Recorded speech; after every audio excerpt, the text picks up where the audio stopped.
अस्सलाम वालेकुम दोस्तों, आज के सियासतनामे में खुश आमदेद। मुझे उम्मीद है आप जहां भी होंगे खैर वाफियत से होंगे। आज के सियासतनामे में जो खबरें डिस्कस होंगी उसमें सबसे पहले है इमरान खान साहब ने आर्मी चीफ के ऊपर जो ताबड़तोड़ हमले किए हैं उस पर गुफ्तगू करेंगे।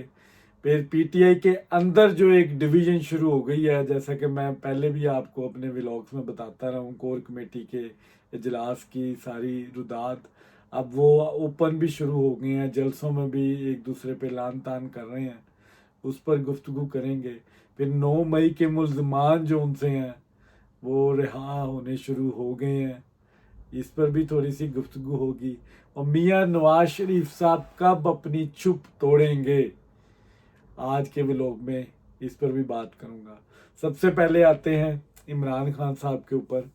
इमरान खान साहब ने अपने 190 मिलियन ट्रायल के बाद कोर्ट में जो उनका अडयाला जेल में जो ट्रायल होता है उसके बाद सहाफ़ियों से इंटरेक्ट करते हुए उन्होंने फिर दोबारा वो बातें रिपीट की हैं जो आज से पहले भी वो 200 दफ़ा ये रिपीट कर चुके हैं कि बाजवा ने मेरी गवर्नमेंट गिराई, लंदन प्लान बना, उसमें आसिम मनीर बाजवा थे, उसमें नवाज शरीफ था, उसमें सिकंदर राजा था इलेक्शन कमीशन का, चीफ जस्टिस को भी उन्होंने इन्वॉल्व किया इसमें।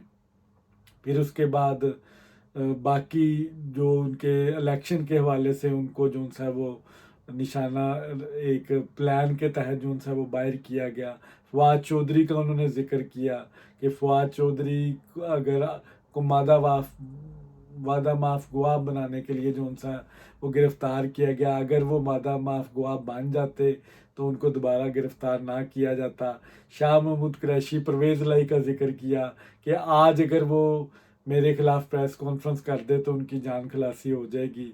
फिर तोशा खाना का जिक्र किया कि एक पार्ट टाइमर बिजनेसमैन को जो उनसा है वो वादा माफ गवाह बनाया गया और उसने फिर वो सारी रसीदें जो उनसी है वो एक मीडिया ट्रायल भी मेरा किया जिसकी वजह से मुझे सजा हुई। मतलब वो सारी बातें उन्होंने रिपीटेडली की और फिर उन्होंने उनको बांग्लादेश भी याद आया, फिर उनको मुजीबुर रहमान भी याद आया, उस पर भी बात की। फिर उन्होंने ये भी कहा कि अगर मैं बाहर आ जाता हूँ तो बांग्लादेश जैसी सूरत हाल जो उनसे वो दोबारा पैदा हो सकती है, यानी कि मुल्क शायद टूट जाए दोबारा। ये इमरान खान साहब की अपने ज़ाती जो उनसे ख्याल आते हैं। ज़ाहिर है जेल में बैठे हैं, अब उन्होंने कुछ ना कुछ वो सोचते रहते हैं। और यहाँ पे उनका कहने का मकसद जो उनसा है, एक तो उन्होंने डायरेक्ट टारगेट किया है आर्मी चीफ को। उन्होंने कहा अगर मुझे कुछ होया है या जो बुशरा बीबी को कुछ भी हुआ तो उसके जिम्मेदार आर्मी चीफ है। फिर बाजवा साहब को भी वो क्रिटिसाइज करते हैं, लेकिन जब बात चीफ जस्टिस की आती है ना तो वहाँ पे वो चुप कर जाते हैं, उस पर कोई रिमार्क्स नहीं। सहाफ़ी की तरफ से चीफ जस्टिस ऑफ पाकिस्तान का जिक्र हुआ तो उस पर उन्होंने कोई गुफ्तगू नहीं की, बस उन्होंने कहा तारीख लिख रही है। तो इनके ऊपर भी आप उसी तरह के कमेंट किया करें। आर्मी चीफ जो इस वक्त पाकिस्तान की जो कमांड उन्होंने संभाली हुई है, इनके बारे में भी आप इस तरह की गुफ्तगू किया करें कि उनकी भी तारीख लिखी जा रही है और तारीख लिखेगी जो फैसला करेगी। लेकिन आप आर्मी चीफ को डायरेक्ट टारगेट करते हैं और फिर चीफ जस्टिस ऑफ पाकिस्तान की दफ़ा आप चुप कर जाते हैं, एक स्ट्रेटजी के तहत चल रहे हैं। ऑब्वियसली इमरान खान के वकला जिस तरह उनको गाइड करते हैं वो उस तरफ चल पड़ते हैं। अब मामला सारा ये है, बिगर पिक्चर में अगर मैं देखूं तो हुआ यूं है कि केपी की जो पूरी के कैबिनेट है, जो सूबाई कैबिनेट है, वो दरबार में हाजिरी हो जाती है कोर कमांडर की।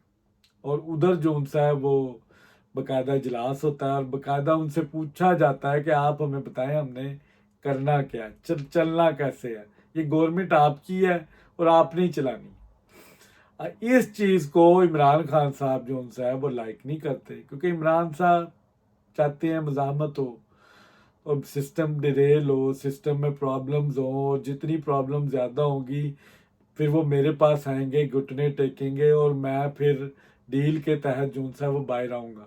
तो इमरान खान साहब को इस वक्त अपनी पड़ी हुई है कि उन्होंने बाहर किस तरह आना, और उनको किसी की परवाह नहीं है।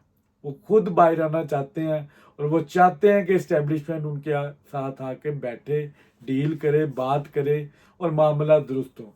और पार्टी के भी कुछ लोग हैं जो मेन स्ट्रीम पे इस वक्त मौजूद हैं, उमर अयूब, गौहर खान साहब, शिबली फराज, जो इस तरह के लोग हैं, इवन अली मेन गंडापुर, वो भी चाहते हैं कि फ़ौज के साथ बैठा जाए और उनसे सुलह की जाए। लेकिन इमरान खान साहब ये नहीं चाहते, इमरान खान साहब ये लाइक नहीं करते। अब जो तासुर डेवलप हुआ है ना इस इजलास के बाद, पहले तो पीटीआई ने इसको ब्रेक नहीं किया, ये डॉन के सहाफ़ी हैं पेशावर में जिन्होंने इस खबर को ब्रेक किया। फिर उसके बाद आहिस्ता आहिस्ता ये खबर बाहर आई, मीडिया पे आई, तो फिर इनके जो चेयरमैन हैं गौहर खान साहब, इन्होंने तो साफ इनकार कर दिया कि हमारी कोई इस किस्म की मीटिंग नहीं हुई। फिर इन्होंने कहना शुरू कर दिया कि कैबिनेट के कुछ मेंबर गए थे, फिर अफ्तारी का भी जिक्र किया कि जी वो तो अफ्तारी करने गए थे। अब जो इनके सैफुल्ला जो स्पोक पर्सन है केपी के, उन्होंने कैटेगोरली कहा कि बिल्कुल गए थे, उधर मुलाकात हुई, बड़ी खुशगवार मुलाकात हुई। अगर तो ये आपकी रूटीन की मुलाकात थी तो आपको प्रेस रिलीज जारी करनी चाहिए थी कि जी कैबिनेट के कुछ लोग और वजीर आला साहब गए हैं, मुलाकात हुई है, सिक्योरिटी के हवाले से कुछ और अपने तल्लकात बेहतरी करने के हवाले से कुछ भी बात आप कर सकते थे। लेकिन आपने इसको छुपाया, अगर छुपाया तो इसका मतलब है दाल में कुछ काला है।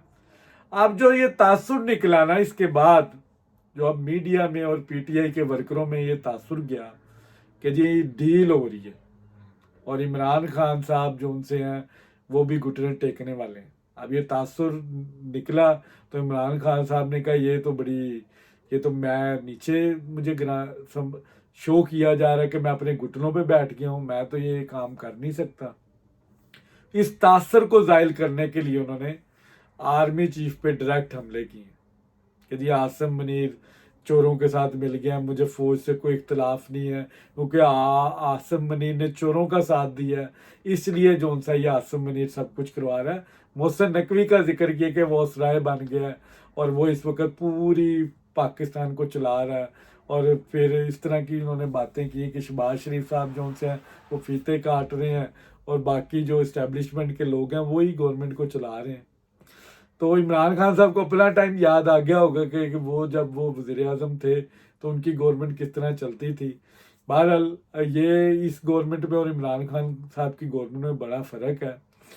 अब पीटीआई के अंदर जो सी है ये बातें हो रही हैं कि ये रिफ्ट कम होनी चाहिए, सुलह होनी चाहिए, लेकिन इमरान खान साहब ये अफोर्ड नहीं कर सकते क्योंकि इमरान खान साहब ने जो बयानिया उठाया हुआ है ना एंटी इस्टेब्लिशमेंट, और जिसको वो बार बार रिपीट कर रहे हैं, ये सुलह होने वाली बात रहनी नहीं है। अब इमरान खान साहब चाहते ही नहीं है कि सुलह हो, इमरान खान साहब चाहते हैं कि लड़ाई रहे, इमरान खान साहब चाहते हैं कि इस्टेब्लिशमेंट खुद उनके पास आए और उनसे मुज़ाकरात करे। इमरान खान साहब चाहते हैं कि इस मुल्क में अफरा तफरी हो, मुल्क टूटने की बातें हों, मेरे तरले किए जाएं और फिर मैं इस मुल्क को जो सा दोबारा वो जो एहतजाज की तरफ लेके जाऊं, दोबारा जो सा यहाँ पे दंगे फसाद करवाऊं, जो इससे पहले इमरान खान साहब ने इस मुल्क के साथ किया, पहले उसका तो हिसाब दे दें। 3.5 साल आपकी इमरान खान साहब गवर्नमेंट रही है, इसमें आपने तोशा खाना से लेके 190 मिलियन का ये जो स्कैंडल है, पहले इसकी तो बातें कर लें। अभी 9 मई की तरफ आपकी ने आना है, जो सहूलतकारी की बातें होती हैं। अगर जुल्फ़कार अली भुट्टो को सहूलतकारी के ऊपर फांसी हुई कि उन्होंने किसी को कहने पे, उनके कहने पे जो सा वो कत्ल हुआ, फांसी दे दी गई, तो आप तो मास्टरमाइंड है। और इसके जो वादा माफ गुआ, आप तो फवाद चौधरी को ढूंढ रहे हैं अभी, और परवेज लाई की बात कर रहे हैं, शाह महमूद कुरैशी की बात कर रहे हैं। इससे पहले जो आपके वादा माफ गुआ उमर डार की आप बात क्यों नहीं करते? वो वादा माफ गुआ बना आपके खिलाफ, उसने बकायदा कैटेगोरिकली कहा कि आपकी प्लानिंग थी, आपकी मर्जी से ये सब कुछ हुआ, हमने प्लान किया हुआ था, हमने टारगेट सेट किए हुए थे। फिर ये जो जनाब मोहतरम शहरियार अफरीदी साहब हैं, अब जो जलसों पे बड़ी तनकीद कर रहे हैं, अपनी पार्टी के ऊपर भी कर रहे हैं तनकीद, ये मौसूफ भी कैटेगोरिकली कह चुके हैं, इनकी वीडियोस मौजूद हैं कि हमने GHQ जाना है और मेरी बात हो गई है इमरान खान साहब से, मुराद सईद से, अब हमने उधर जाके एहतजाज करना है। तो मतलब ये जो लोग जो इस आज से पहले जो लोग छोड़ चुके हैं इमरान खान साहब को, वो भी वादा माफ गुआ है। उन्होंने कहा है कि 9 मई में इमरान खान साहब मौजूद थे। बहरहाल अब पार्टी के अंदर जो इमरान खान साहब की जो अब एक रिफ्ट पैदा हो गई है वो बड़ी खतरनाक है। अब पार्टी के अंदर लोग जो उनसे हैं वो मेरी वाली बात कर रहे हैं कि ये वकीलों ने पार्टी को कब्जा कर लिया और जिन्होंने मारे खाई हैं और जिन्होंने इस सारे जो इमरान खान साहब की तहरीक थी उस पर सपोर्ट किया इमरान खान को, वो तो बैकडोर चले गए हैं, उनका पता ही कोई नहीं है, उनका राब्ता ही नहीं है इमरान खान से। जैसा कि असलम इकबाल है, मुराद सईद है, शायर अफरीदी अपनी बात करते हैं, मोहम्मद अली खान है, शिबली फराज है, यूसुफ जई है और इसके अलावा और भी काफ़ी नाम है जिनका इमरान खान साहब से इस वक्त राब्ता नहीं है। राब्ता करने में कौन है इस वक्त? गौहर खान साहब है, उमर अयूब है, फिर उसके बाद ये पंजोता साहब हैं, फिर मरवत साहब भी किसी टाइम पर थे, मरवत साहब की भी मैं बात करूँगा, उनके ऊपर भी क्रिटिसाइज होता है कि ये लोग आगे हैं। लेकिन असल में जो पीटीआई नजरियाती थी अब वो एक दड़ा बन चुका है, वो एक अलहदा है। वो इमरान खान साहब से मुतालबा कर रहा है कि मारे हमने खाई हैं, हमने कैदोबंद बर्दाश्त किया है, लेकिन वो लोग इस वक्त जो उनसे है वो मौजे कर रहे हैं जिनका पार्टी के साथ लेना देना कोई नहीं। कोई 2 महीने पहले आया, कोई 6 महीने पहले आया, कुछ साल पहले, इवन पार्टी चेयरमैन जो उनसे है वो पीपल्स पार्टी से आया, 1 साल पहले आया और उसकी काबिलियत क्या है कि उसने इमरान खान साहब का केस लड़ा, इमरान खान साहब को सजा करवाई है। इसके अलावा उसकी तो कोई क्वालिफिकेशन नहीं है। और बाकी जितने वकील आए हैं, एमएनए बन के आए हैं, इनकी कोई क्वालिफिकेशन नहीं है पीटीआई में, इन्होंने कुछ नहीं किया, इनकी कंट्रीब्यूशन ही कोई नहीं है। तो पीटीआई का जो नजरियाती वर्कर है वो इस वक्त मायूस है। उस मायूसी को दूर करने के लिए अब इमरान खान साहब स्टेप इन करने जा रहे हैं। अब वो उन्होंने सारे तहफ़्फ़ुज़ात जो उनसे हैं वो सुने हैं और कुछ लोगों को उन्होंने साइड लाइन भी किया है, जैसे मरवत साहब का बहुत बहुत दफ़ा पार्टी में शिकायत हुई, कोर कमेटी में शिकायतें हुई और इमरान खान साहब ने बाकायदा शटअप कॉल उनको दी कि अब आप पार्टी के मामलात में बिल्कुल मुदाखलत है। अब कोई सोशल मीडिया उन्होंने टीम भी बनाने की पहले ऐलान किया, उस पर भी पीछे हो गए हैं। फिर वो अब वो मीडिया में आके ये कहते हैं कि मुझे पता है कि कौन लोग जो उनसे वो मेरे खिलाफ हैं, मैं उस वक़्त खड़ा हुआ जब कोई भी नहीं आता था, मैं जलसे करता था और अब जब पार्टी जीत गई है, अच्छे जो उनसा वो दौर आ गया, तो अब ये सारे लोग आ गए हैं और ये सब ओहदे मांग रहे हैं, सब खान को जो उनसा वो बेवकूफ़ बना रहे हैं और मैंने जो उनसा है वो कुर्बानी दी है, ये वो अपनी अपना रोना रोते हैं।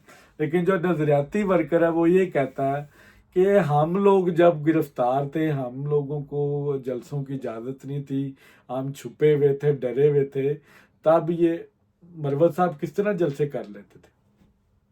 क्या डील थी इनकी? इनको क्यों नहीं पकड़ा गया? उमर अयूब आज जो जंदराते फिर रहे हैं, इनको क्यों नहीं पकड़ा गया? ये क्यों नहीं पकड़े जाते अब? इसका मतलब है, ये मैं आपको हकीकत बता रहा हूँ, ये डील के तहत है। मैंने पहले भी कहा, मैं आज भी उस बात पे कायम हूँ, ये वकील जितने हैं ये सब इस्टेब्लिशमेंट के बंदे हैं और ये दोनों तरफ खेल रहे हैं। इस वक्त वो इंजॉय कर रहे हैं। इनका जो चेयरमैन है इसकी कोई वैल्यू नहीं है, इवन चेयरमैन होते हुए भी वो कोई नोटिस नहीं ले सकता, वो कोई बात नहीं कर सकता। शायर अफरीदी सरेआम जलसों में इनके ऊपर तनकीद करता है, लान तान करता है, लेकिन वो कोई एक्शन नहीं लेता। मरवत साहब को साइडलाइन किया गया इमरान खान साहब की इमा पे कि उनके ऊपर भी इल्ज़ाम लग रहे हैं कि वो इस्टेब्लिशमेंट के, वो दोनों तरफ खेल रहे हैं। और फिर अब ये उमर अयूब को भी टारगेट किया जा रहा है। उमर अयूब अलमरूफ जो उनसे हैं, वो अयूब साहब के पोते हैं, जो उनके रवाबत हैं। और शाहरियार अफरीदी जो इस वक्त आप बड़े दिन दनाते फिर रहे हैं, ये भी दोनों तरफ खेल रहे हैं। इन्होंने भी वो एफिडेविट दिए हुए हैं कि ये इस किस्म की कोई बात नहीं करेंगे, इनकी जान खलासी की जाए। ये जितने भी लोग हैं इस वक्त पीटीआई के नजरियाती हैं, चाहे वो नए आए हैं, अगर इनकी आज जान बख्शी है और उनका 9 मई से कोई लेना देना भी है और उनको नहीं पकड़ा जा रहा, इसका मतलब है वो किसी डील के तहत, वो डील के तहत इस वक्त इस सिस्टम में और पाकिस्तान में रह रहे हैं। अदरवाइज इनकी यहाँ पे कोई स्पेस ना होती। जो जिनको माफ़ी नहीं मिली वो मुल्क से बाहर भाग चुके हैं और मुल्क से बाहर जो उनसा वो इमरान खान के नैरेटिव को चला रहे हैं, लेकिन पाकिस्तान में इन रियलिटी मुश्किल है उस नैरेटिव को चलाना। इमरान खान साहब के लिए बहुत मुश्किल है। इमरान खान साहब की जो जिस वक्त बेल पेंडिंग हुई है वो इसी वजह से हुई है कि जो नैरेटिव पाकिस्तान से बाहर से चल रहा है वो बाहर बैठ के चल सकता है, पाकिस्तान में नहीं वो चल सकता। तो इमरान खान तनहा जो इस वक्त हमले कर रहे हैं उसकी वजह ये है कि वो तासुर को ज़ायल किया जाए। एक कि वो इस्टेब्लिशमेंट से कोई डील कर रहे हैं, चाहते वो ज़रूर हैं। एक तो वो ध्यान चाहते हैं कि मेरी तरफ हो, मेरे से बात की जाए, लेकिन कोई डील हो नहीं रही। कैटेगोरिकली मैं कह रहा हूँ, इसको मैंने 2-3 दफ़ा कंफर्म किया है। इस वक्त पाकिस्तान की इस्टेब्लिशमेंट इमरान खान साहब से डील नहीं करना चाहती, किसी किस्म का कोई राब्ता नहीं है। पेशावर की हद तक मामला सिर्फ सूबे की हद तक है। अली अमीन गंडापुर साहब को वार्निंग्स दी जा रही हैं बार बार कि अगर आपने हमारे मातहत ना चले तो आपकी गवर्नमेंट को उड़ा दिया जाएगा।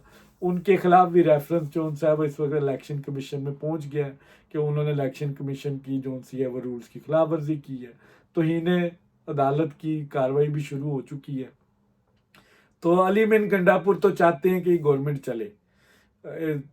पीटीआई की जो टॉप लीडरशिप है वो चाहती है ये गवर्नमेंट चले, लेकिन पीटीआई खुद नहीं चाह रही कि ये गवर्नमेंट चले, क्योंकि इमरान खान साहब के बयानी की नफ़ी हो जानी है। इसका मतलब इमरान खान साहब ने डील कर ली है। और इमरान खान साहब एक और वजह है जो बार बार आर्मी चीफ को टारगेट करते हैं कि वो चाहते हैं कि उनको जो सहूलियात जेल में मिल रही हैं वो उसकी तरफ कोई बात ना करे। या बुशरा बीबी जिस तरह बनी गाला में याशियाँ कर रही हैं, जेल बनाया हुआ उसको, अपने घर में जेल बनाया हुआ है, वो सहूलत कहीं उनसे वापस ना ले ली जाए और इमरान खान साहब को जो सहूलियात मिली हुई हैं इस पर कोई बात ना करे। तो इस वजह से भी इमरान खान साहब बार बार आर्मी चीफ को टारगेट करते हैं ताकि जो डाइवर्जन है वो हो, जो जो खबरें हैं उनका उनका फोकस उनकी तरफ जाए, उस पर डिबेट हो, पीटीआई के सोशल मीडिया भी उस पर बात करे। तो ये क्रिटिकल जोन सी है वो पॉइंट्स हैं जिनको मैंने एक्सप्लेन किया है कि क्यों इमरान खान साहब आर्मी चीफ को टारगेट करते हैं। अब आज की दूसरी खबर कि शेर मरवत साहब को जो साइड पे किया गया है, अब शेर मरवत साहब ने राना सनाउल्लाह साहब की साइड लेनी शुरू कर दी है और वो मोहसिन नकवी को भी टारगेट करते हैं कि इस वजह से मोहसिन नकवी साहब वजारत दाखिला बने। अगर राना सनाउल्लाह जीत जाता तो इस वक्त राना सनाउल्लाह वजारत दाखिला होता, और वजारत दाखिला अगर राना सनाउल्लाह होता तो शायद इस्टेब्लिशमेंट का असर रसूख उतना ना होता जितना इस वक्त मौजूद है। अब मोहसिन नकवी इस्टेब्लिशमेंट की भी नून लीग के साथ भी एक टसल शुरू हो चुकी है। उसकी सब दो बड़ी एग्जांपल्स ये हैं कि पंजाब से 2 बंदे जिनका तबादला मोहसिन नकवी चाहता था कि उनके कहने पे हो, वो नहीं हो रहा, और नून लीग ने इस पर स्टैंड लिया है कि वो उनकी मर्जी से ये तबादले नहीं होने। अगर उनको कोई बंदा रिक्वायर्ड है तो उनसे पहले एनओसी ली जाए चीफ मिनिस्टर से और फिर उसके बाद उसका तबादला होगा। अगर आपको ज़रूरत है तो पहले एनओसी लें, जो प्रोसीजर है चीफ मिनिस्टर से पूछा जाए, उसके बाद तबादला होगा। इट सेल्फ कैबिनेट जो इस्टेब्लिशमेंट डिवीज़न है वो नहीं कर सकती। और शहबाज शरीफ साहब ने पहले तो किया है, लेकिन मरीम नवाज जो है इस पर वो स्टैंड ले गई हैं। इसका मतलब है कि थोड़ी बहुत अब वो रस्साकशी शुरू हो गई है कि इस्टेब्लिशमेंट चाहती है कि उनके बंदे ऑपरेट करें और इधर से सियासी लोगों का प्रेशर भी बहुत ज़्यादा आ रहा है, और जिसकी वजह से नवाज शरीफ साहब भी, मैं बाद में बताऊंगा कि ईद के बाद उनकी क्या एक्टिविटीज़ होने जा रही हैं। अब 9 मई के मुलजमान जो उनसे यहाँ पे वो उनकी रिहाई हो गई है। 20 लोग हैं 9 मई के, उनकी रिहाई हो गई है। अब इनकी रिहाई ना होने की वजह भी पीटीआई है कि इन्होंने अदालतों से स्टे ले लिया और अदालतों ने स्टे दे दिया कि वो ट्रायल करें, लेकिन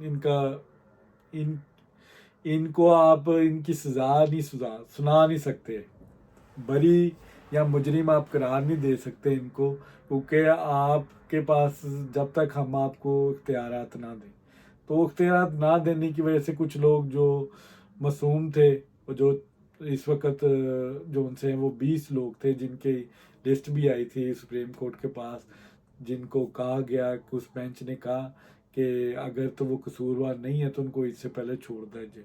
उनमें एक अदरीस नामी शख्स भी हैं जिनका इंटरव्यू मतीउल्लाह जान साहब ने किया है जहाँ के उनके घर, और उन्होंने कहा कि जी मैं तो गुजर रहा था वहाँ से, गुजरते गुजरते मैंने वीडियो बनाई और वीडियो मैंने अपने ग्रुप्स में डाली, मैं सरकारी मुलाजम हूँ और मेरे साथ जो उनसे वो बड़ी ज़्यादती हुई है, और सारा उन्होंने पिक्चर भी बताई कि वो जेल किस तरह की थी, क्या होता था, मुलाकातें किस तरह होती थी, फ़ौजी अफसरों का भी उन्होंने बड़ी तारीफ़ की। और फिर बाद में उन्होंने ये भी कहा कि हमसे ओथ लिया गया कि आपने बात नहीं करनी। अब ये किस किस्म का ओथ है, वो सारी स्टोरी भी उन्होंने बता दी, मीडिया में भी वो आ गए, और फिर ये भी कह दिया कि जी मैं हमसे ओथ लिया गया, हम वो बातें कर नहीं सकते जो हमसे डील हुई है। तो ये अब ये तो फैसला अब आने वाला वक्त ही करेगा। मतीउल्लाह जान ने उनके बच्चों से पूछा कि आप बड़े होकर क्या बनेंगे, तो उन्होंने कहा हम फौजी बनेंगे, दोनों बेटों ने यही कहा।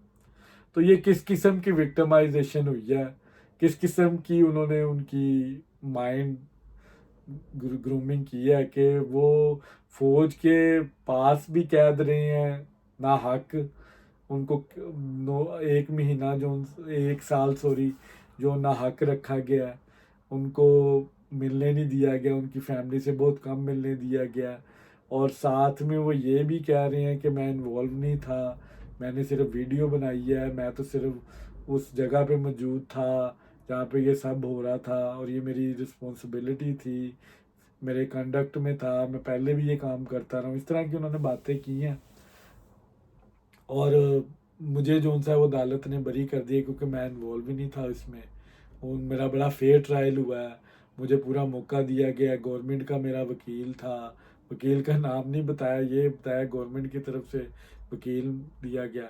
मतलब इस तरह के कैटेगरी के लोग अगर 9 मई के मुजरिम इन्होंने पकड़े हैं तो फिर तो उनको बिल्कुल बेल मिलनी है। और आपका बयानिया जो उनसा है वो इस वक्त रियासत पर हमले वाला, उसको बड़ी ज़बरदस्त ज़रब लग रही है। तो इस्टेब्लिशमेंट को चाहिए कि या तो अपनी काबिलियत को शो करें और इस तरह के लोग पकड़ें जो वाकई इन्वॉल्व थे और जो इस वक्त वाकई अंडरग्राउंड है और यहाँ खुले फिर रहे हैं। अगर तो इनकी इन्वॉल्वमेंट थी तो उनको पकड़ना चाहिए और उनको ट्रायल करना चाहिए। अगर आपने इनएफिशिएंसी दिखाई है, उन लोगों को गिरफ्तार किया है जो वाकई शामिल नहीं थे, तो ये तो आपकी नाअहली है, नेग्लिजेंस है। बहरहाल अब उनको तो बाइज्जत बरी किया, आर्मी कोर्ट्स ने किया है, तो इस पर कोई गुफ्तगू मैं नहीं कर सकता, लेकिन सोचने का मुकाम ये है कि जिन्होंने ये गलती की, इनएफिशिएंसी दिखाई, गलत लोगों को गिरफ्तार किया, उन उन उन उन पर भी तो पूछगिछ होनी चाहिए, उन्होंने ये गलती की क्यों। अब आज की जो आखिरी खबर है वो है नवाज शरीफ साहब के हवाले से। नवाज शरीफ साहब इस वक्त चुप का रोज़ा उन्होंने जो सा वो रखा हुआ है, कुछ नहीं वो बात कर रहे, कोई मीडिया टॉक नहीं हो रही। इस वक्त वो सारे मामलात को देख रहे हैं, वर्कर जो उनसे हैं वो उनकी तरफ देख रहे हैं, जो हारे हुए हैं वर्कर वो भी देख रहे हैं, जवेद लतीफ़ साहब जैसे लोग और कुछ लोग उन जैसे हैं, राना सनाउल्लाह, कि ये मामलात किस तरफ जा रहे हैं, उनके अपने तहफ़्फ़ुज़ात हैं। शाहिद अफरीदी का जिक्र होता है कि जी उनको 2 वजारतों की ऑफ़र हुई है, तो मेरा बड़ा मोदमाना सा यहाँ पर गुजारिश है अपनी पार्टी से कि आप शाहिद अफरीदी को ऑफ़र कर रहे हैं तो थोड़ी नज़र आप जवेद लतीफ़ जैसे वर्करों पे भी डालें, साद रफ़ीक जैसे वर्करों पे भी डालें। आबद रज़ा कोटला जो इस वक्त गुजरात में, उनको बड़े रिजर्वेशंस हैं कि आप चौधरियों के साथ डील कर रहे हैं, और आबद रज़ा साहब जैसे लोग जिन्होंने इन चौधरियों का मुकाबला किया और इनकी जो सी दुश्मनियाँ ली, अपनी सियासत को, अपने कारोबारों को तबाह किया, इनके पीछे उनके वर्कर खड़े रहे जिन्होंने दुश्मनियाँ ली, आप उनको साइडलाइन करके किस तरह इनको वजारतें दे सकते हैं। तो ये सारे तहफ़्फ़ुज़ात इख्तियार वली साहब जो एक बहुत बड़ा कारकुन है, 34 साल की रफ़ाकत है, मैंने उनका एक ट्वीट पढ़ा और वो भी ये रोना रो रहे हैं कि सेनेट के इलेक्शन की बात आई, टिकट की बात आई, तो वो भी अमीर मकाम साहब के बेटे को मिल रही है, तो ये ज़्यादती हैं। तो ये मरियम इकराम का एक जो पीछे एक वाक़या आया था कि उनको भी एक किसी ख़ास ग्रोह ने पार्टी में टिकट दिलवाया। तो ये वाकया तभी रुकेंगे जब नवाज शरीफ साहब पार्टी की सदारत करेंगे और पार्टी को लीड करेंगे। नवाज शरीफ साहब के पास अब कोई एक्सक्यूज नहीं है, उनके पास फिलहाल कोई ओहदा नहीं है, कोई चीफ मिनिस्टर नहीं है, प्राइम मिनिस्टर नहीं है। अब खबरें ये आ रही हैं, मुसद्दका इतलात हैं कि ईद के बाद नवाज शरीफ साहब मॉडल टाउन में डेरे डालने लगे हैं और मॉडल टाउन में उन्होंने पार्टी के जितने सरगर्म कारकुन हैं उनसे मीटिंगें करनी है, उनके तहफ़्फ़ुज़ात सुनने हैं और उन्होंने पार्टी को जो सा है वो अब इंटैक्ट करना है, या कि उनको अगले अगले इलेक्शन की तैयारी करनी है। और उन्होंने अब वो एक अपना एक बयानिया बना के जो सा है वो पब्लिक में जो सा है वो दोबारा आना है। वो आपको नज़र आएंगे आम कारकुन से मिलते हुए भी, लोगों के घरों में भी जाएंगे और जो जितने भी तहफ़्फ़ुज़ात हैं जो इस वक्त नाराज़ कारकुन हैं उनको मनाने की वो कोशिश करेंगे। ये मुसद्दका इतलात हैं कि नवाज शरीफ साहब दोबारा एक्टिव होने वाले हैं। वो सियासत से बिल्कुल किनारा कशी नहीं कर रहे, जो कह रहे थे कि बाहर चले जाएंगे, मुल्क से बाहर वापस नहीं आएंगे, लंदन में रहेंगे, वो सब जो उनसे हैं वो खबरें दम तोड़ देंगी जब नवाज शरीफ साहब आपको मॉडल टाउन में बैठे हुए अपनी सियासत करते हुए नज़र आएंगे।